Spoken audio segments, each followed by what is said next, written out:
slowly turn the steering wheel to the right. Yeah, that's what we need to fix today. Shouldn't take almost a full turn of the steering wheel before the tires turn. So there's way too much play in this steering wheel, and I'm hoping in this just because this is a dropped pitman arm, which we don't need. We need a regular pitman arm. We've got to take the cotter pin and nut off. Got to take the nut off here. Use a pitman arm removal tool to drop that off, and a tie rod tool to get that off. First thing we gotta do is get this cotter pin out of this castle nut. If it does fight you, you can always just use a hammer, or today's hammer is our new pitman arm. All right, moving on.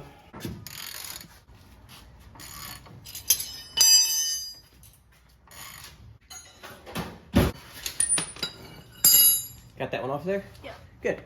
Just make sure we don't lose that because the pitman arm doesn't come with another one. Just don't forget, if you really need to get more torque, you take 2 combination wrenches, bigger one over top of the opening and the smaller one, and create way more leverage. Oh, it's enough to move the Jeep back. Ah, there we go. Now, we're gonna separate the tie rod first, then the pitman arm. If we do pitman arm first and then tie rod, it's just gonna fight us more. So I think we're gonna do tie rod first.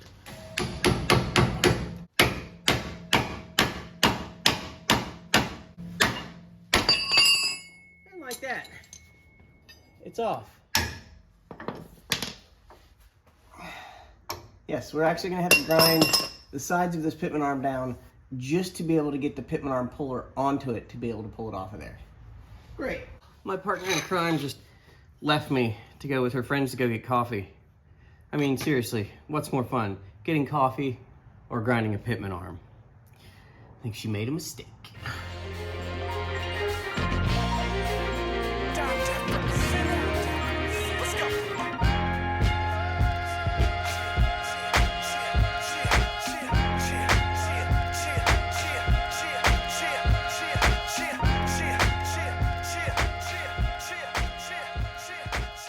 Got the sides of this ground down, got my pitman arm remover put on there.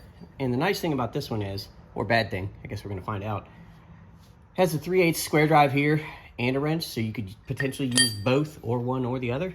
I'm gonna try just the ratchet first to hopefully speed this process up. Probably rusted on there very, very well. So I'm not sure that 3/8 ratchet's gonna do this, but we'll find out. If you hear a popping sound, that's either A, my shoulder, or B, the pitman arm. Let's try breaker bar. Oh, come on, pitman arm. I think it might actually be moving. Keep your eye right here on the splines, and I'm gonna switch back to a 3/8 ratchet because it seems to be moving much easier. I think we're past the initial break point, and we should see more splines start showing up as we move this off. And then it's just gonna fall and make loud banging sounds once it's completely past its point of interference, like that. Here is the pitman arm we just took out. So you can see, big angle here, drops down, super thick, made for big lifts, big tires, and basically to ruin your steering box when you don't upgrade your steering box and just put this massive thing on with massive tires. We don't need this. What I need is the OE pitman arm. This actually came in a plastic bag covered in rust, so I know it is not new. It is new old stock, which is good. And it's got splines on the inside, and there are, I think, 4 master splines, 1, 2, 3, 4 that are bigger than the other splines, so you can locate it in one of 4 spots. And that's gonna change our steering angle, so our drag length goes from being parallel to the ground, which doesn't help with steering, to being basically a triangle, maybe like 20 degrees from the outer tie rod up to the steering box, and that's gonna get us a better angle on the dangle, whatever that dangle may be. See this right here? This is one big spline, that's one of the 4. Basically north, south, east, west. They're 90 degrees apart from each other. Those are the splines that are the master splines, and we've got to line those up. And this end does have a big end and a little end. It's tapered because your tie rod is tapered big and little. So you need big side down. So make sure you do that right. Otherwise, you're going to be taking this back off and doing it again. All right. Where did I put that socket?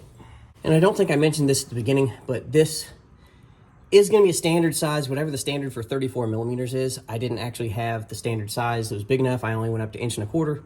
This nut is bigger than that, but I did have 34 millimeter for taking off like CV axle nuts, and the 34 seemed to fit close enough. So whatever the standard thing is for 34 metric, that's what this one is.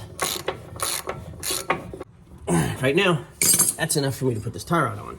Of course, I've got to either move the steering wheel or the tires. I'm going to move the steering wheel a little bit. There we go. Now the pitman arm's lined up. Alright, not the easiest thing in the world to see, but right there is the hole for the cotter key. Got it lined up. I'll be able to put a new one in now. A few seconds later, new cotter key installed. Now the big difference we've made here is this here is the drag link with the inner tie rod. And as you can see, now it goes up at an angle and connects to our pitman arm. With that drop pitman arm, it was basically right here on the same plane as this. Why can't I think of it that connects left side, right side on this? That is technically the outer tie rods. But this is now at an angle, which is what we want. Otherwise, you're basically trying to push against this drag link, and every time you do it, it flexes, and it really makes your steering incredibly dangerous. When we started this, it was taking about 3/4 of a turn of the steering wheel to move the tires. Got the key on, keep an eye on the steering wheel, and keep an eye on the tire. Okay, it starts to move at about 1/4 of a turn, which is still incredibly bad, which probably means I need a steering box. However, we're gonna try one more thing today.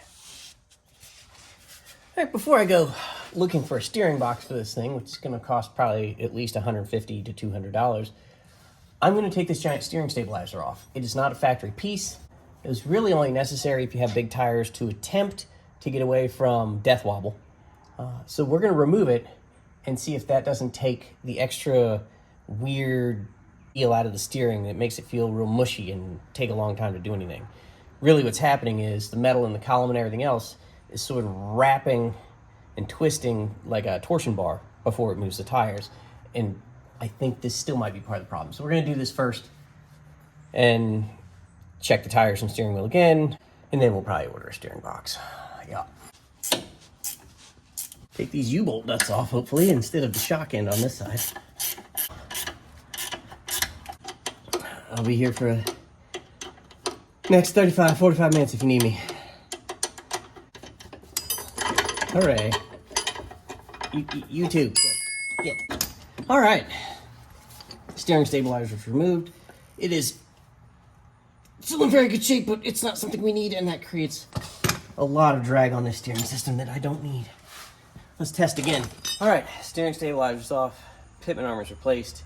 If this steering is just extremely crappy, the only thing left is that steering box. We're starting parallel here. We'll see how far up I go to turn right. I started turning right and I moved about 3 inches. I think that might be acceptable.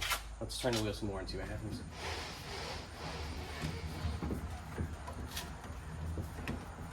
That's totally way better.